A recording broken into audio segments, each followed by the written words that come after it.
Hello everyone, मैं Jayesh class आप सभी का आपके अपने चैनल आपके अपने चैनल अड्डा 24/7 पे बहुत बहुत स्वागत करती हूँ। और आज के इस सेशन में हम बात करने वाले हैं कि जब आरआरबी की बात आती है तो उसका आखिर आपका एग्जाम पैटर्न क्या होता है, उसका अंक व्यवस्था क्या होने वाली है और ऐसे कौन से टिप्स होते हैं जो आपके लिए सबसे ज़्यादा इम्पॉर्टेंट है अगर आप आरआरबी एक बार में क्रैक करना चाहते हैं। ओके, तो बिना किसी देरी के सेशन को आगे बढ़ाते हैं और ये आपका एग्जाम पैटर्न होने वाला है जो कि लास्ट वीडियो में भी मैंने कहीं ना कहीं आपसे डिस्कस किया था कि सबसे पहले अगर मैं आपके बात करूं आरआरबी की, तो आरआरबी में सबसे पहले आपके दो एग्जाम्स होते हैं, यानी कि प्रीलिम होता है, देन इसके बाद आपका मेंस होता है।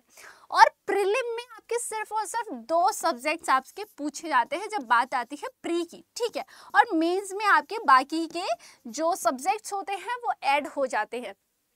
और जब प्रीलिम की बात आती है उसमें आपका रीजनिंग पूछा जाता है और न्यूमेरिकल एबिलिटी पूछी जाती है। उसमें अगर मैं नंबर ऑफ क्वेश्चंस की बात करूं तो आपके 40 होते हैं। दोनों सब्जेक्ट्स आपके 40 क्वेश्चंस पूछे जाते हैं और मार्क्स भी 40 का होता है। बट जब आती है टाइमिंग की बात कि आखिर टाइमिंग क्या होता है, तो जब आएगी किसकी रीजनिंग की बात तो वो होता है आपके पास 25 मिनट्स होते हैं।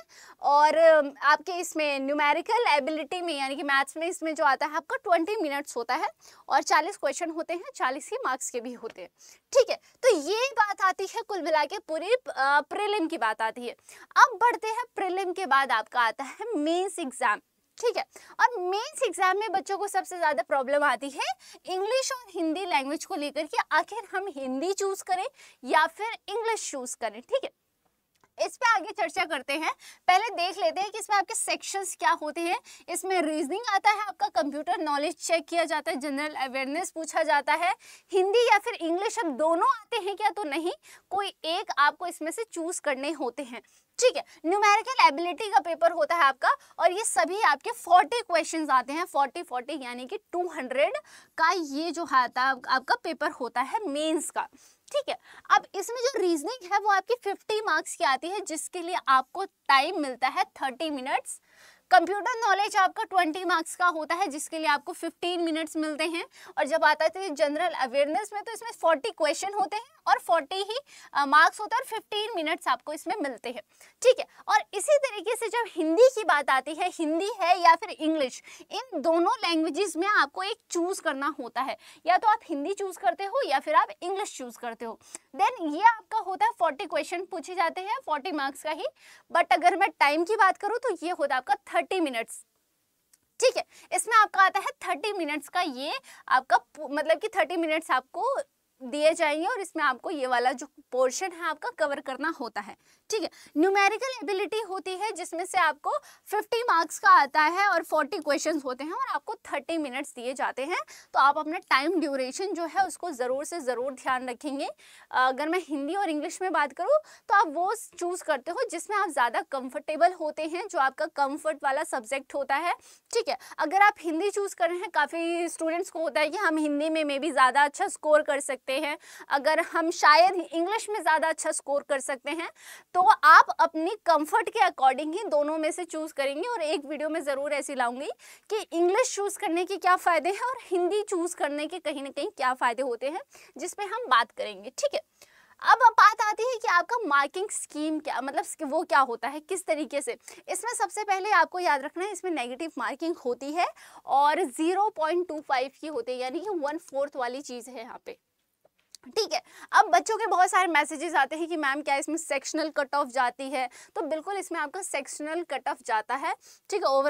ओवरऑल कट ऑफ होता है, टाइम बाउंड सेक्शन होता है, इसमें आपको टाइम का बहुत ज़्यादा ध्यान रखना होता है, प्री हो चाहे चाहे मेंस हो, आपको टाइम ड्यूरेशन का बहुत ज़्यादा ध्यान रखना होता है, ठीक है। नॉर्मलाइजेशन प्रोसेस होता है, बिल्कुल इसमें होता है।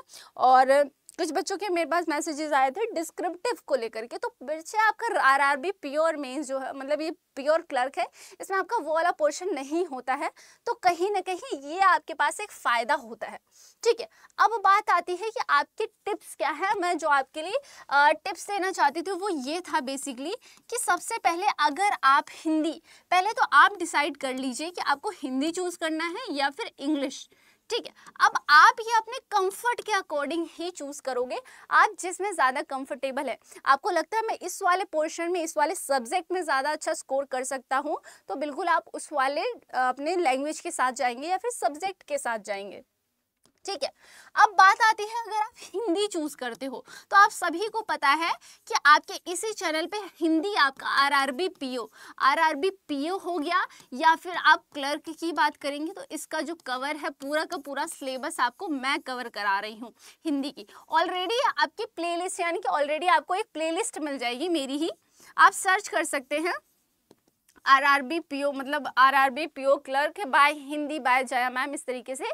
तो आपको पूरी की पूरी एक प्लेलिस्ट आपको प्रोवाइड कर दी जाएगी, प्लेलिस्ट मिल जाएगी, या फिर चैनल पे भी ऐसे स्क्रॉल कर लेना थोड़ा तो प्लेलिस्ट मिल जाएगी। ठीक है, तो आप वहां से देख सकते हैं। बाकी हिंदी की क्लास आपकी टॉपिक वाइज में दोबारा से स्टार्ट करूंगी। ठीक है, टॉपिक वाइज आपको बहुत जल्द इसकी दोबारा से क्लासेस मिल जाएंगी, और यूट्यूब पे डेली ही मिला करेंगी, जिसमें हम क्वेश्चंस करा करेंगे और थ्योरी करा करेंगे। ठीक है, क्वेश्चंस और थ्योरी करा करेंगे। अब सबसे पहली बात आती है कि आप सबसे पहले अपना सिलेबस देखें।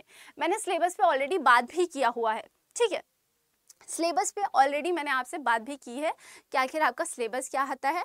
अगर मैं आप लोगों से बात करूं, कहीं ना कहीं जो एरर वाले क्वेश्चंस आते हैं, या फिर आप जिसको हिंदी में त्रुटि कहते हैं, इसमें से आपके कम से कम 4 से 5 क्वेश्चन पूछे जाते हैं। ठीक है, अगर मैं बात करूँ जो क्रम व्यवस्था वाले होते हैं, यानी जिसमें आपको सीक्वेंस लगाना होता है, ए के बाद बी, बी के बाद सी, इसकी पूरा मैंने आपको बहुत अच्छे से सारी चीज़ें कराई हुई हैं पहले भी। ठीक है, तो क्रम वाले कम से कम आपसे कितने 4 से 5 क्वेश्चन यहाँ से आते हैं। जब बात आती है रिक्त स्थान की, रिक्त स्थान हो गया, यहाँ से भी आपके 4 से 5 क्वेश्चन आते हैं। ठीक है, आपका आता है क्लोज टेस्ट वाले क्वेश्चन जो होते हैं, क्लोज टेस्ट होता है, ये भी आपका 4 से 5 क्वेश्चन आते हैं यहाँ से। या फिर अगर मैं बात करूँ आपसे पैसेज की, पैसेज भी आपका अच्छा खासा पूछा जाता है 2, जिसमें से 4-4, 5-5 क्वेश्चन आपके पूछे जाते हैं।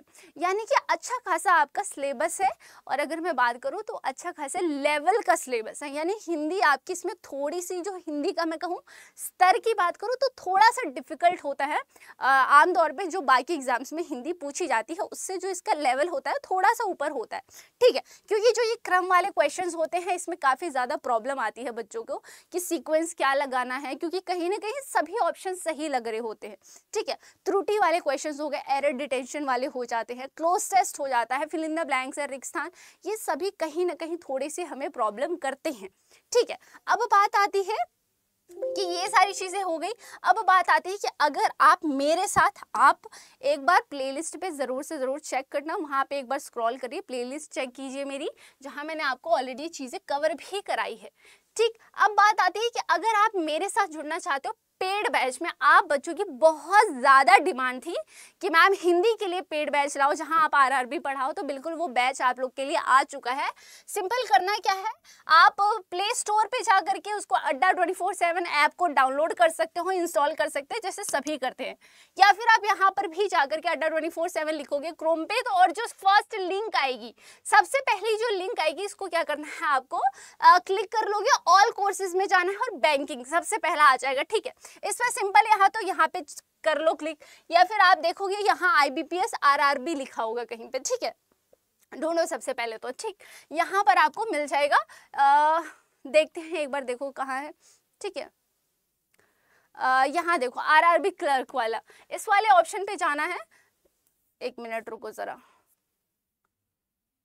बस 1 सेकेंड में आपको दिखाती हूँ कहाँ से कौन सा वाला लेना है। ठीक है,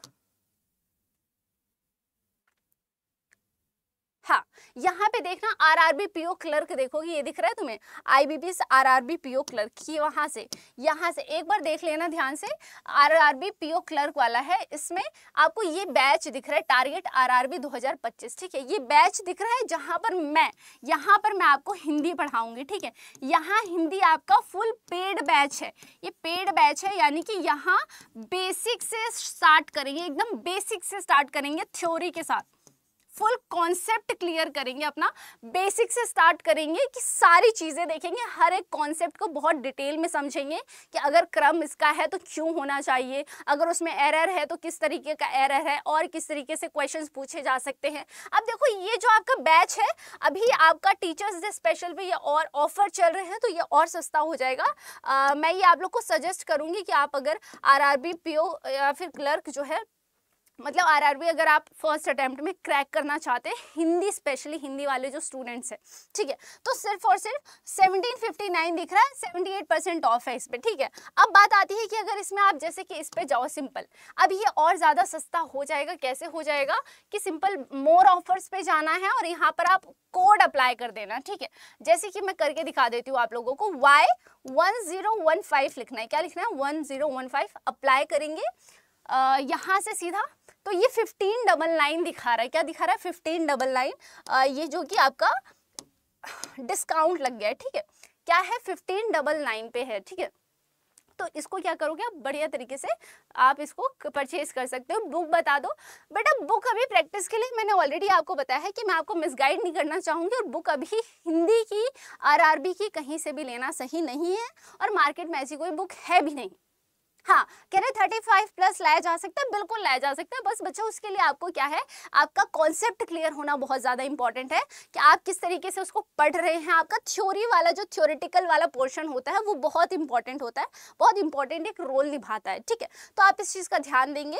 आप कोड, अगर आप ये बैच लेना चाहते हो जहाँ पे आप हिंदी मुझसे पढ़ना चाहते हैं बेहतरीन तरीके से बेसिक से, तो सिंपल सी बात है, आपको कोड लगाना है Y1015, ताकि इस बैच में आप एनरोल कर लो, ठीक है। इस बैच से आप जुड़ जाओ, और सिंपल कोड याद रखना है, इससे डिस्काउंट मिलेगा और अच्छा खासा डिस्काउंट मिलेगा, इसीलिए कोड याद रखिएगा Y1015। अब बात आती है कि एक और ऑप्शन है आपके पास, कि आपके पास ये ऑप्शन है कि आप महापैक से जुड़ सकते हो, ठीक है। ये महापैक दिख रहा है, ये महापैक दिख रहा है। अब ये उन बच्चों के लिए बहुत फायदेमंद है जो और भी तैयारी कर रहे हो, ठीक। अब इससे क्या होगा, इसके साथ ना आपको और आने वाले बैचेस या फिर प्रीवियस जो बैचेस है, यानी प्रीवियस जो ऑलरेडी क्लासेस हो चुकी हैं या फिर जो पुराने बैच है, उन सब की रिकॉर्डिंग क्लासेस मिल जाएंगी, उन सब के पीडीएफ्स मिल जाएंगे। तो इस चीज़ का आपको फायदा है यहाँ पे महापैक लेने का। महापैक लेने का फायदा ये है कि आपको पुरानी सारी क्लासेस इसमें मिल जाती हैं, ठीक है। ओके, तो ये बस करना क्या है, सिंपल आपको मोर ऑफर्स पे जाकर के सिंपल कोड लगाना है Y1015, Y1015, Y1015 कोड लगाओगे तो आपको डिस्काउंट मिल जाएगा, ठीक है। ओके,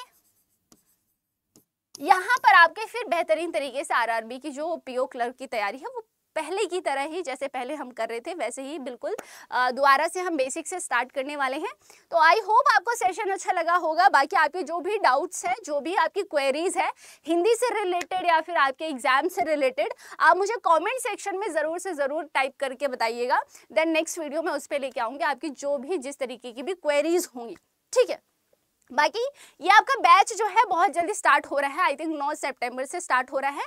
तो जब लेना ही है तो देरी नहीं करनी है, कुछ भी चीज़ें मिस नहीं करनी है, इसीलिए बैच को ले लीजिए और कोड लगा लेना, तो आपको डिस्काउंट मिल जाएगा बढ़िया तरीके से। और बाकी रही बात बुक की, तो अभी मैं आपको कोई भी बुक सजेस्ट नहीं करना चाहूँगी, क्योंकि अगर मैं आपको बुक सजेस्ट करूं इसका मतलब हुआ कि कहीं ना कहीं मैं आपको मिसगाइड करूंगी, ठीक है। ओके, क्योंकि अभी आरआरबी की कोई भी बुक इस तरीके की अवेलेबल नहीं है मार्केट में जिसको मैं कहूं कि आप इसको पढ़ लेंगे तो आपका एग्जाम क्रैक हो सकता है, या फिर सारे टॉपिक्स आपके एक ही बुक में मिल जाए, ऐसी अभी कोई भी बुक नहीं, ठीक है। तो थोड़ा सा इन सब चीज़ों से थोड़ा सा दूरी बनाए के रखेंगे। मैं आपको क्वेश्चंस कराऊंगी, प्रैक्टिस सेट मैं आपको बिल्कुल कराऊंगी। यहाँ पे प्रैक्टिस ऑलरेडी हमने बहुत सारी क्लासेस कराई हैं, तो आप प्लेलिस्ट पे उन क्लासेस को सर्च करिए, उन क्लासेस को दोबारा से एक बार देखिएगा ज़रूर कि किस तरीके से हमने पढ़ा है। बाकी पेड बैच से आप जुड़ सकते हैं। बिल्कुल, कब से पढ़ाएंगे पेड बैच में, तो 9 सितंबर से आई थिंक बैच स्टार्ट है।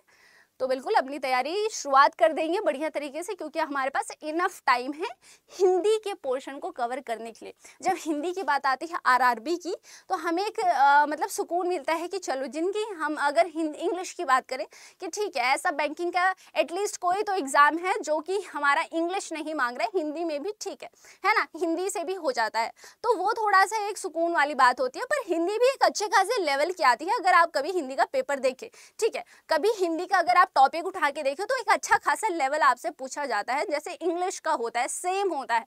तो उसके लिए ज़रूरी है कि आपकी तैयारी बहुत बेहतरीन हो। हिंदी बहुत ही बेसिक लेवल की नहीं पूछी जाती, आपसे नहीं पूछा जाएगा कि कमल का पर्यायवाची क्या होता है, ठीक है। आपसे बहुत थोड़े से डिफिकल्ट चीज़ें पूछी जाती है, आपका अच्छा खासा लेवल पूछा जाता है और उस लेवल की तैयारी हम यहाँ से करेंगे बेहतरीन तरीके से। और मुझे बताने की ज़रूरत नहीं है बिकॉज आप पहले भी मेरे साथ जुड़े हुए हैं, आपने पहले भी मेरी क्लासेस देखी हैं, ठीक है। ओके, बाकी जो भी अपनी क्वेरीज है मुझे ज़रूर से ज़रूर बताइए कि मिलते हैं नेक्स्ट